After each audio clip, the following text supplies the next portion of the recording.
Faceless Row here, ang inyong host. Maraming salamat po sa lahat ng mga umantabay, nagsuporta at nagbigay ng komento sa ating comment section. Lahat po yan ay binabasa natin at yan po tayo kumukuha ng idea at ng kaalaman dito po sa ating ginagawang FLM Comeback Series vlog. At napakaganda po ng ginawa ni Chinoy ako na video, inedit niya, kinulate niya at pakinggan po natin. At gusto pong sabihin, personally, maraming salamat kay Sir Chinoy ako sa kanya pong pagsuporta no sa ating pandemic hero. Walang iba kundi si Doc Francis Leo Marcos. At itong video na ginawa niya ay ikalat po natin no para makita po ito ng mga tao. Napakahalaga po itong mapanood po ninyo. No, ito po ay short video lang at gusto ko pong panoorin po ninyo para malaman po natin ang katotohanan sa likod ng mga taong bumalahura kay Doc Francis Leo Marcos. Buti na lang, mabait talaga to si Doc Francis. Kaya kung mapapansin po ninyo, yung lahat ng mga bumalahura sa kanya, yun, naging lantang gulay. Pero syempre, hindi naman yun ang nais ni Doc Francis. Ang gusto nga niya ay magising sila sa katotohanan sa kanilang pinaggagawa. Alam niyo po, makikita niyo po yung heart ng ating pandemic hero. Kaya nga lagi yung sinasabi, huwag natin gawin yan. The vengeance is mine. Bakit siya ganon mag-deliver ng message? Kasi nasaktan po siya eh. No? At matapang niyang dinideliver yung kanyang message. Bakit? Kasi siya po ay acquitted, Ma'am Karen. Alam niyo po ba yung acquitted, Ma'am Karen? Okay, din natin patatagalin. Pakinggan po natin itong ginawang video ni Chinoy ako. Napakaganda po nito.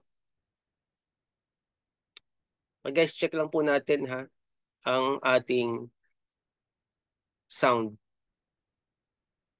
Okay. Ano po? Si Chinoy ako.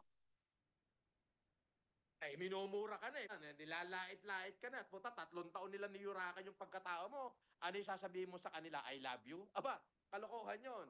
I'm not a saint. I am FLM. Finish. Di ba? Gano'n kasimple yan eh. I am not a saint. I'm just a Samaritan. Pag Good Samaritan, hindi nagbumura? Ay, hindi totoo yun. Pag sinabing Good Samaritan, willing mong ibigay lahat ng kung anong meron ka, makatulong lang doon sa ibang nangangailangan. Pero it doesn't mean na hindi mo kaya magmura. Lalo na sa... Yan. Ika nga, nasa Biblia din. Eye for an eye, tooth for a tooth. O, yun ang ibinabalik ko sa kanila. Eh kung murahin nila ako, ganun-ganun na lang noon sa mga channel.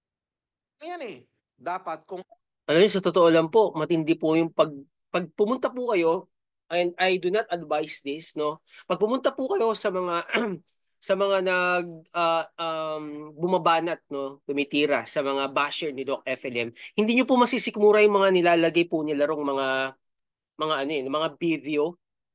Hindi ko alam kung grabing klase ng paninirang ginawa sa kanya. Pero ang ginagawa ng ating pandemic hero, acquitted po siya sa lahat ng kasong ibinintang sa kanya. At ngayon po, hindi niya talaga tatantanan yung mga yan. Kung hanggang ngayon hindi sila tumitigil, eh hindi rin talaga titigil itong ating pandemic hero. Gusto ko pong sabihin sa inyo, mabait na tao si Doc Francis Leo Marcos, pero wag naman po nating abusuhin.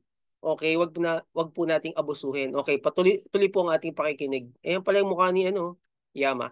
ano sila, ang tawag doon is a dose of their own medicine. Yan ang ba nararapat sa kanila. Mga walang yaya, mga hayop na yan eh. Yan ang mga demonyo sa lupa. Perwisyo sa lipunan niya, salot sa lipunan yan eh. Dapat yan, yung mga tinutukhang yan eh. Ah, pero mo, nasira pa nga lang ko. Lalo na dyan sa balyenang dayuktok na yan, yung kay Yama John Chotan na yan. Ang daming binudol niya na sobra. Oh, ang dami ring ninakaw sa akin yan. Oo, sobra. At tapos yung mga private na conversation sa cellphone ko dahil hawak-hawak niya, pinagbili niya sa mga basher ko, sa mga kalabang ko. Opo, ang daming nadamay doon. Yung iba, mga sekretary ng DILG ngayon, yung iba nasa PNP ngayon, mga general na, nadamay sa katarantaduhan yan, ng hayop na yan. Oo. Kaya pag namatay yan, hindi ko kasalanan. Maraming pumatay diyan. Oo. Dahil maraming ginago yan eh. Silang mag-asawa, oo. FLM, nasa na pala si Marian Laulao? Abay, namatay na raw. Pinatay na nga yung sarili niya sa sobrang daming binudol. Kaya kasama ni Yama yan eh. Sila, mami-mami ni Yama yung hayop na yan eh. Oo. Oo, namatay na. Ang daming binudol niya, no? Magnanakaw din yan eh. Oo. Tapos pinalalabas ako daw may utang sa kanila, ang kakapal ng mukha niyo. 3 araw ko lang kayong napulot, alam niyo yung feeling na mga daig pa yung social climber na mga langaw na natungtong sa kalabaw, oo. Yung mga feeling agad, mga feeling, Grabe, hayop 'yan, inabuso walang si yayang Doc dayukdok Francis, na mga yaman kaibigan. jolchotan na 'yan. Walang hiya talaga 'yan, malatuba 'yan, eh, ang daming binudol niyan, oh, sobrang dami, oh. May warat nga 'yan, eh. Ah, ano ko, hindi Yung pala makakarma, yung mukha ni nakakarma na, Yaman, no? kasalukuyan na nakakarma. Parang Kumbaga nakalimutan ko na yung mukha niya, eh. umipisik-pisik na lang dito, oo, oo. Biruin mo, pinakain mo sa palad mo, tinuka ka pa, yang si Yama John Chotan, walang hiya yan, siyang mag-asawa na yan. Sobrang pagkadayukdok sa pera ng hayop na mga yan, oo. Hayop talaga yan, oo. Ano mo yun, pinulot ko yan, eh, basura itsura niyan, eh. Mukhang basahan, tayo-tayo buhok, eh, nakamotor, oo. Pinalalayas na agad ni Bet yan, eh, unang araw pa lang, oh. Sabi niya, "Wala akong tiwala sa pagmumukha niyan, Francis." Ako naman maawain. Sabi ko na, "Bagong panganak Bet, eh, hayaan mo na, ako na magpapasuweldo." Oo, sariling pera ko na. So hindi na siya sa kumpanya sumusweldo sa'kin. Ang trabaho talaga tagabuhat ng bigas. Aba, eh, 3 araw na nakulong ako, eh. Nag-pretend agad, na siya raw yung sekretaryeng pinakamalapit sa'kin, hanggang dun sa norte nagyayabang, Aba, eh, sabi nung ninang ko dun, yung mayor ng Peñablanca, sabi kay Doktora Grace, "Palayasin mo dito yan doktora, baka barilin ko sa ulo yan." Oh, nakita mo? Oh, 'di ba? Oh, ano? Ano ka? Nag-pretend yun na ano, na secretary ko daw siya. Oh, walang hiya yan, oo. Biruin mo maya't-maya, "Boss, hina-hunting ako ng NBI, boss. Tawag ng tawag yung NBI, ise-set up ka daw nila, boss." Ang daming ginawang kuwento niyan. Gumawa ng kuwento, oo, para mabaon ako sa kulungan, para hindi ako makalabas. Yung pala ang interes nilang dalawa ni Lawlaw, mahakot lahat ng mga property ko sa Legrand. Grabe, no? Eh, matalino si Bet De Leon, pinalayas agad sila. Ngayon ang ginawa ng tarantadong yaman 'yan, yung mga conversation namin na private sa cellphone ko, kinopy niya sa cellphone niya, ipinagbili sa mga basher ko. 'Di ngayon na-bash ngayon si Bet, yung ASIC ng DILG. Pangalawa yung kay Benhar Abalos, eh, si Bet De Leon. Na-bash ngayon, oo. Pagtataka niyo 'yun, sekretary ko bakit nakaupo sa DILG, 'di ba? 'Di ba? Binash ngayon. Yung isang general na ngayon, na-bash din dahil nilabas niya yung mga ganyan. Mag-ingat ka, oo. At saka yan, ano yan, nagsashabu yan, yung mag-asawa na yan, oo. Sinabi ng mga tao ko, nagsashabu daw do'n sa loob ng bahay ko dati yan, eh, nung nasa loob ako ng Grabe. kulungan. Walang hiya talaga. Sa kulungan kasi ko no'n. Eh, yung cellphone ko walang mapag-iwanan dahil tao ko siya, ikaw hawakan mo yan. Akalain mong yun ang dami ng katramahan sa buhay ng Mahirap guys talaga, no? Kahit na sobrang tiwala ka na doon sa tao, wag na wag mong ibibigay lahat. Alam mo kung bakit? Pwede ka i-blackmail. At ang pinakasikreto, okay, mo, ang tao, di ba, katulad sinabi Doc Price kanina, mukhang pera, ang tao talaga kahinaan yan pera kung walang Diyos. Di ba? Bilang lang sa mga daliri natin ang totoong kaibigan na kahit sa anumang hirap, di ba? Iko-cover tayo. Kaya yan, lumabas totoo yung totoong kulay. Kaya nung pagkatapos ng eleksyon sinip ko agad 'yan. Hindi ko na pinabalik. Eto si TNMG, eto budol 'to. Oo, ito yung balyena na pinulot ko sa labas ng Green Meadow na tinulungan ko. Ngayon, nung tinulungan ko, nag-pretend na sekretary ko nung nakakulong ako. Nag-take advantage ngayon dahil hawak niya yung cellphone ko, lahat ng mga message ko, pinagtatatago, pinagme-message, pinerahan lahat. Mahahagik kitang animal ka. Oo. Grabe. Oo, eto yung talagang halos patayin na yung anak niya sa kahihingi. "Ma, patay na yung anak ko, magpadala kayo." Ganyan 'tong kawalang yatong hayop na 'to. Magpakita ka, Ang tindi, no? nagtatapang-tapangan ka pa, tarantado ka, kakalawitin kita, oo. Hayop ka, ang dami mong winalang animal ka. Oo, nagtatago ka naman. Ba't di kayo magpakitang mag-asawa kung talagang may tapang ka? Kung talagang hindi ka nagtatago, ba't nagtatago ka? Ang dami mong mo, sinira mo yung pangalan ko, hayop ka. May pa-style-style ka pa na na-hack yung account, kailangan ng 2.3 million. Kung hindi lahat ng mga information, tarantado.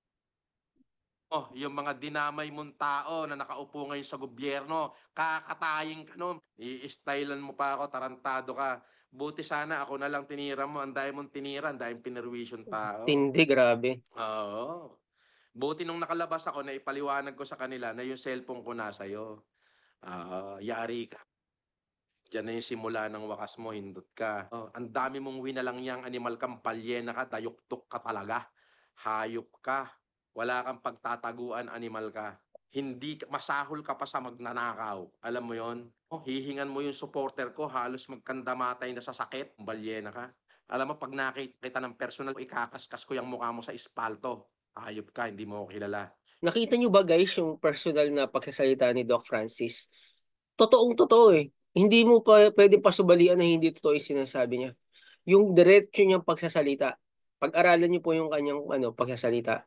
Ako naniniwala ako diyan kay Doc Francis. Inulot kita sa labas ng Green Meadow kung patay gutom ka. Di bagong panganak ka lang noon, nag-a-apply kang kargador ng bigas. Ano sasabihin mo, sekretary kita, tarantado ka. Yung mga dinamay mong tao, o yung mga tinantado mo, kasi yung mga conversation namin sa cellphone ko, katulad nung secretary ng DILG, si Beth, dating tauhan ko yun eh. May conversation kami ron. Isinave sa cellphone niya. Oo. Ang 2 taon akong binola ng hayop na yan. Puta, habang nasa kulungan ako, winawalang yan na pala ako.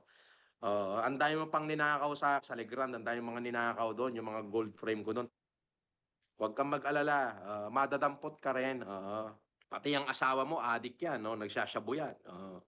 Tarantado ka, budol kang hayop ka. Binalangya mo, oh. 'Yan si Yamat John Tan, yung John Cho Tan, 'yan ho ang original na budol-budol, oo. Walang yaho 'yan, malatuba 'yan, pati yung kanyang kinakasama, yung, De Guzman, walang yaho talaga 'yan. Nunood Oo, pa mga naman ako bobo dati doon. naman. Hmm.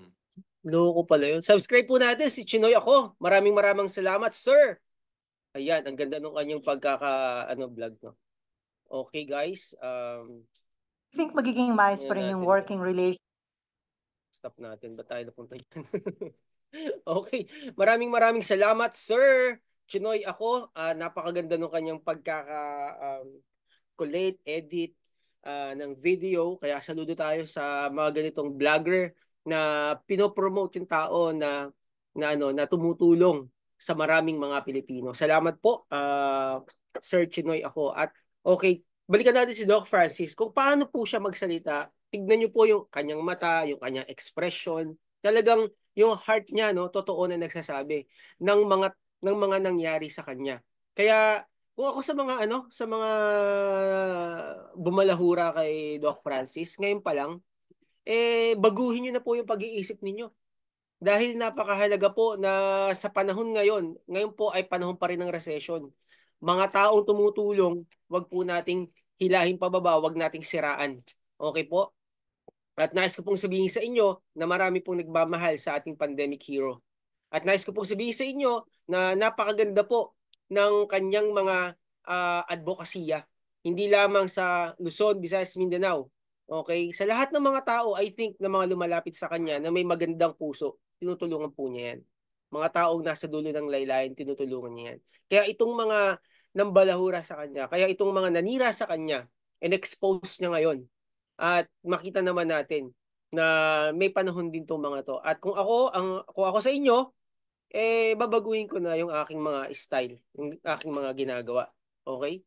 So maraming maraming salamat po muli kay Chinoy ako sa kanya pong vlog sa ating pandemic hero. Maraming salamat sa nagmamahal sa ating pandemic hero. Walang ba kundi si Doc Francis Leo Marcos. At syempre maraming maraming salamat din sa pagmamahal ninyo kay Faceless Raw. Kita-kita muli tayo sa susunod na vlog dito lamang sa ating YouTube channel. See you guys. Bye-bye.